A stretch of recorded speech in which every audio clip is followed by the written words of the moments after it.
গোগলা অঞ্চলের চন্দ্রডাঙ্গা গ্রামে শ্রী সন্তোষী মায়ের পুজো ও নরনারায়ণ সেবার আয়োজন করা হয়। পাণ্ডবেশ্বর বিধানসভা এলাকার অন্তর্গত লাউদুহা ব্লকের গোগলা অঞ্চলের চন্দ্রডাঙ্গা গ্রামে মা সন্তোষীর পুজো ও নরনারায়ণ সেবার আয়োজন করা হয়। এই অনুষ্ঠানে পশ্চিম বর্ধমান জেলার বিধায়ক নরেন্দ্রনাথ চক্রবর্তী, জেলা পরিষদের কর্মাধ্যক্ষ অনুভা চক্রবর্তী, সুনিতা ভট্টাচার্য, পঞ্চায়েত সমিতির সভাপতি রমা রুইদাস, সুজিত মুখার্জি, গোগলা অঞ্চল সভাপতি গৌতম ঘোষ সহ অন্যান্য সদস্যরা উপস্থিত ছিলেন। অনুষ্ঠান চলাকালীন বিধায়ক নরেন্দ্রনাথ চক্রবর্তী বলেন, মানুষের সঙ্গে যারা দুর্ব্যবহার করেছেন তারা তার ফল ভোগ করছেন, কিন্তু আমি যখনই সেখানে গিয়েছি মানুষের ভালোবাসা পেয়েছি, আবার মানুষের আমন্ত্রণে সাড়াও দিয়েছি। আজও বিপুল সংখ্যক মানুষ সমবেত হয়েছেন। আমি পূজা অর্চনা করেছি এবং এলাকার মানুষের সঙ্গে কথা বলেছি, তাদের প্রয়োজন ও অভিযোগ শুনেছি, সকলে খুবই সন্তুষ্ট। স্থানীয় সূত্রে জানা গেছে, বিধায়ক সাধারণ মানুষের সঙ্গে রাস্তা, পানীয় জল, নিকাশি ব্যবস্থা এবং এলাকার বিভিন্ন সামাজিক প্রকল্প নিয়ে দীর্ঘ আলোচনা করেন। অনেকেই তার কাছে ব্যক্তিগত সমস্যার কথাও তুলে ধরেন। তিনি আশ্বাস দেন, সংশ্লিষ্ট দপ্তরের সঙ্গে কথা বলে দ্রুত সমস্যার সমাধানের জন্য উদ্যোগ নেওয়া হবে। পাণ্ডবেশ্বর থেকে অজিত মিশ্রা, রিপোর্ট নিউজে।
এটা হলো মানুষের সঙ্গে থাকার ফসল।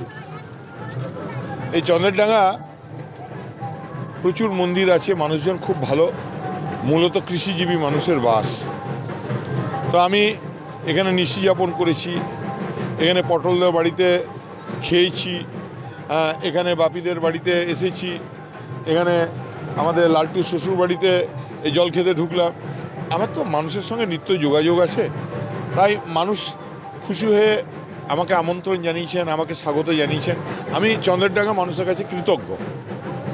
এর আগে যে বিরোধীরা দরজা বন্ধ করে দিয়েছিল বিরোধীদের সময়, সেখানে বিরোধী শিবিরের দাবি যে শাসক দলের নেতারা নাকি মানুষকে ভয় দেখিয়ে হুমকি দিয়ে দরজা বন্ধ করতে বলেছিল, সে বিষয়ে নিয়ে কি?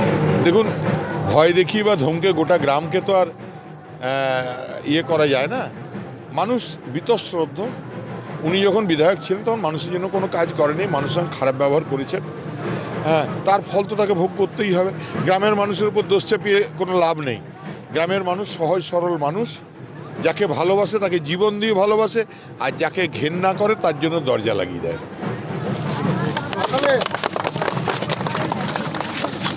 দরজা বন্ধ ছিল, উনি একজনকে ব্যঙ্গ করে বলেছিলেন যে গব্বর এসেছে।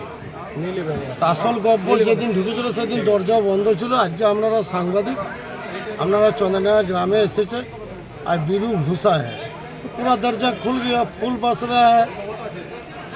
আমাদের বিধায়ক নরেন্দ্রনাথ চক্রবর্তী 365 দিন মানুষের পাশে থেকে মানুষের কাজ করে। মমতা বন্দ্যোপাধ্যায় অনুপ্রেরণায়, অভিষেক বন্দ্যোপাধ্যায় অনুপ্রেরণায়, তাই চন্দ্রডাঙ্গা গ্রামের মানুষজন আজকে ভালো ভেবেছে, তাকে বাড়িতে ডেকে নিয়ে গিয়েছে।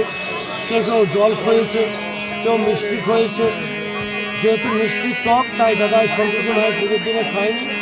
তো আজকে তো আপনারা প্রমাণ পেলেন যে আছে বিরু, আজকে তার প্রমাণ হয়ে গেল যে বিরু ঢুকেছে, বিরুর পেছনে পেছনে জয় ঢুকেছে, তার সঙ্গে বাসন্তী এসেছে। আজকে পুরো 16 ফিল্মটা আজকে এখানে শুরু তো একজন গব্বর এসে শুরু করেছিলেন, আর আজকে বিরু এসে দেখিয়ে দিলেন যে 16 ফিল্ম ক্যা দাদা। কত আজকে কি অনুষ্ঠান হলো আজকে? দেখুন, আমাদের আজকে সন্তোষী মায়ের পুজো মূল উদ্দেশ্য, আমাদের রাজনীতি করার উদ্দেশ্য নয়। তার সঙ্গে গ্রামের জনসংযোগ, আমাদের উন্নয়নের যে পাঁচালী তার বইগুলি, ক্যালেন্ডারগুলি, বাংলা আবাস যোজনা বাড়ির যে মমতা বন্দ্যোপাধ্যায় ফোন করতে তার লিফলেটগুলি, তার সঙ্গে ঢাকি, টাসাপাটি, আদিবাসী নৃত্য, উন্নয়নের পাঁচালী গাড়ি, সব রকম। তার সঙ্গে নরনারায়ণ সেবার ব্যবস্থা আছে। প্রায় 2000 লোকের নরনারায়ণ সেবার ব্যবস্থা করেছে আমাদের বিধায়ক জেলা সভাপতি নরেন্দ্রনাথ চক্রবর্তীর সহযোগিতা। আজকে বিধায়ককে